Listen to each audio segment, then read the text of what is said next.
DRJ Kids. વાર્તા ઐતિહાસિક ખજાનો. એક સમયની વાત છે. ઇમાનપુર નામના એક શહેરમાં કેટલાક બાળકો રહેતા હતા, જેમના નામ હતા પિંકી, ગણેશ, કૃષ્ણા અને ગોલુ.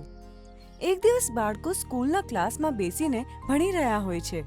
શિક્ષક બાળકોને ઇતિહાસનો પાઠ ભણાવી રહ્યા હોય છે. એક સમયની વાત છે. ઇમાનપુર એક ખૂબ મોટું રાજ્ય ગણવામાં આવતું હતું અને અહીંયાના લોકો ખૂબ જ પૈસાવાળા હતા. કહેવાય છે કે રાજાની પાસે એક બહુ જ મોટો ખજાનો પણ હતો.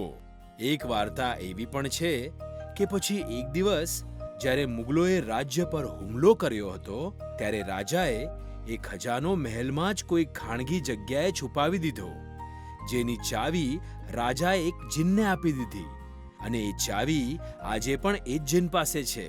અને એ ખજાનાને શોધવું લગભગ અશક્ય જ છે, કારણ કે એની રખવાલી આજે પણ એ જીન કરે છે અને એ જીન એને જે ચાવી આપશે જેનું મન બિલકુલ ચોખ્ખું હશે. આ સાંભળીને બાળકોના મનમાં ઘણા બધા સવાલો આવે છે. શું એ ખજાનામાં ખાવાનું પણ મળશે? માસ્ટરજી, તો પછી શું એ ખજાનો કોઈને નહીં મળી શકે? અને જેવા માસ્ટરજી સવાલનો જવાબ આપવા લાગે છે, ક્લાસની ઘંટડી વાગી જાય છે. ચાલો બાળકો, હવે આવતા ક્લાસમાં મળશું.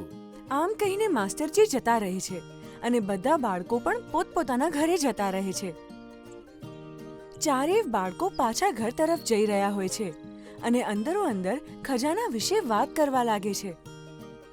મિત્રો, જો એ ખજાનો આપણને મળી જાય તો આપણે એને વેચીને આખું જીવન કેટલી બધી ચોકલેટ ખાઈ શકીએ છીએ ને? અરે ગોલુ, ક્યારેક તો ખાવા સિવાય કંઈક વિચાર્યા કર. વિચારો, જો એ ખજાનો સરકારને મળી જાય તો કેટલા ગરીબ લોકોની મદદ થઈ શકે છે. પણ ખજાનો મળશે કઈ રીતે? એટલામાં કૃષ્ણાના મગજમાં એક ઉપાય આવે છે. એ બાકીના બાળકોને કહે છે, માસ્ટરજીએ કહ્યું હતું કે ખજાનો રાજાએ મહેલમાં ક્યાંક છુપાવી દીધો હતો. આનો અર્થ છે કે ખજાનો મહેલની આજુબાજુ જ ક્યાંક હોવો જોઈએ. જો આપણે મહેલની આજુબાજુ જઈને શોધીએ તો આપણે એને શોધી શકીએ છીએ. અને પણ ખજાનાની ચાવી તો જીનની પાસે છે. યાદ છે, માસ્ટરજીએ કહ્યું હતું કે એ જીન ચાવી એને જ આપશે જેનું મન એકદમ ચોખ્ખું હશે. જો આપણે લોકોની મદદ કરવા માટે ખજાનાની ચાવી જીન પાસે માંગીશું તો એ આપણને ચાવી ચોક્કસ આપશે. તો કાલે સ્કૂલ પછી આપણે ખજાનો શોધવા મહેલમાં જઈએ તો? ઠીક છે. ઠીક છે. આમ કહીને બધા બાળકો પોતપોતાના ઘરે જતા રહે છે. બીજા દિવસે બધા બાળકો સ્કૂલે જાય છે અને સ્કૂલ છૂટવાની રાહ જુએ છે. અને સ્કૂલ છૂટતા જ મહેલ તરફ નીકળી પડે છે. બધા મહેલની હાલતને જુએ છે, જે હવે એક ખંડેરમાં ફેરવાઈ ગયું છે અને એના પર ધૂળ માટી લાગેલી છે. બધા મહેલને જોઈએ જ રહ્યા હોય છે કે એટલામાં ગોલુને ભૂખ લાગવા માંડે છે. ગોલુની નજર નજીક જ લાગેલા એક આંબા પર પડે છે અને એ કેરી તોડવા માટે એના પર પથ્થર ઉપાડીને મારે છે. જેવો ગોલુનો પથ્થર ઝાડ પર લાગે છે, એમાંથી એક જીન નીકળીને બહાર આવે છે.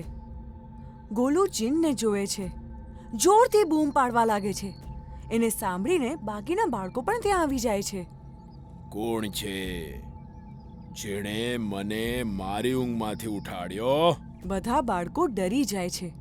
એટલામાં ગોલુ ડરતા ડરતા કહે છે, મને માફ કરી દો, હું તો બસ કેરી તોડી રહ્યો હતો. એટલામાં જીન બાળકોને કહે છે, મને કેમ ઉઠાડ્યો? શું ઈચ્છો છો તમે લોકો? એટલામાં પિંકી કહે છે, માફ કરજો, અમે તમને ઉઠાડ્યા, પણ અમને ફક્ત એ ખજાનાની ચાવી જોઈએ છે જે રાજાએ ઘણા વર્ષો પહેલા છુપાવ્યો હતો. બાળકો, તમને કઈ ખબર પડે છે કે તમે લોકો શું માંગી રહ્યા છો? એ ખજાનો રાજાએ એટલા માટે છુપાવ્યો હતો જેથી એ કોઈ સારા કામે આવી શકે. જો કોઈ પણ ખરાબ મનવાળા માણસે આને મેળવવાની કોશિશ પણ કરી તો એ ત્યાં જ પથ્થર બની જશે. આ સાંભળીને બધા બાળકો ડરી જાય છે, પણ પિંકી જીનને કહે છે, અમે જાણીએ છીએ, પણ અમે ખજાનો એક સારા કામ માટે વાપરવા માંગીએ છીએ. જો તમે અમને ચાવી આપી દો તો અમે ઘણા બધા લોકોનું ભલું કરી શકીએ છીએ. જો તમે બાળકો સાચે જ આ ખજાનાનો સારો ઉપયોગ કરવા માંગો છો તો કહો કે તમે આનાથી શું કરવા માંગો છો. પણ યાદ રાખજો, જો તમે ખોટો જવાબ આપ્યો તો તમે બધા હંમેશા માટે પથ્થરના બની જશો. બાળકો જીનને કહે છે કે એમને આ ખજાનો એટલા માટે જોઈએ છે જેથી અમે આનાથી ગરીબોની મદદ કરી શકીએ. જેવા બાળકો આમ કહે છે, જીનમાંથી એક ખૂબ જ તીવ્ર પ્રકાશ નીકળે છે.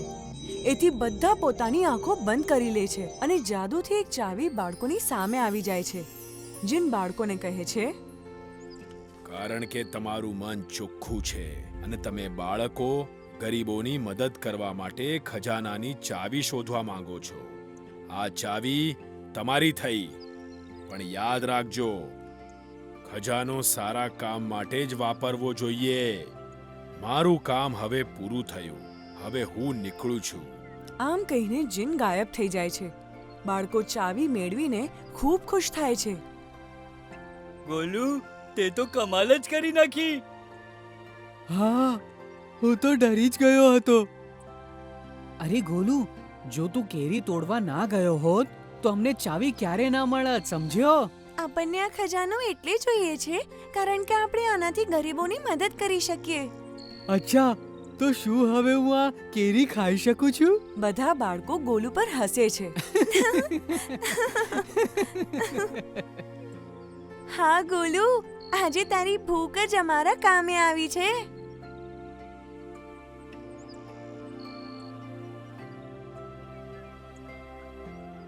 બધા વિચારવા લાગે છે કે શું કરીએ.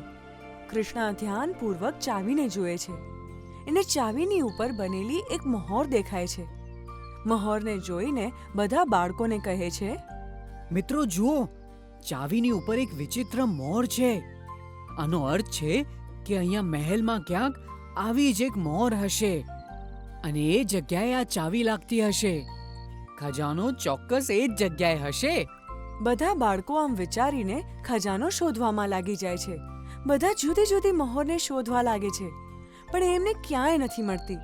એટલામાં ગણેશની નજર છત પર બનેલી એક નાનકડી ખિડકી તરફ પડે છે, જ્યાંથી તડકો અંદર આવી રહ્યો હોય છે. ગણેશે તડકાનો પીછો કરવા લાગે છે અને એને આ તડકો એક દરવાજા પર પડતો દેખાય છે. એ દરવાજા પર લાગેલી ધૂળને હટાવે છે અને એને દરવાજા પર ચાવી જેવી મહોર બનેલી દેખાય છે. ગણેશ બધાને ત્યાં બોલાવે છે અને એમને મહોર બતાવે છે. બાળકો ચાવીને દરવાજામાં લગાડે છે અને દરવાજો ખુલી જાય છે. દરવાજો ખુલતા જ આખા ઓરડામાં અજવાળું થઈ જાય છે અને બાળકો જેવા અંદર જાય છે એમને ચમકતું સોનું અને ઘણા બધા ઝવેરાત દેખાય છે. બાળકો ખૂબ ખુશ થાય છે અને સરકારને ખજાના વિષય કહી દે છે. સરકાર બધા બાળકોને ખજાનો શોધવા માટે ઇનામ પણ આપે છે અને રાષ્ટ્રપતિ પણ બધાને ઇનામ આપે છે. બાળકો, તમે બધાએ ખજાનો શોધીને સરકારની ઘણી મદદ કરી છે. હવે અમે આ પૈસામાંથી ગરીબો અને બેરોજગારો માટે એક નવી યોજના બનાવશું.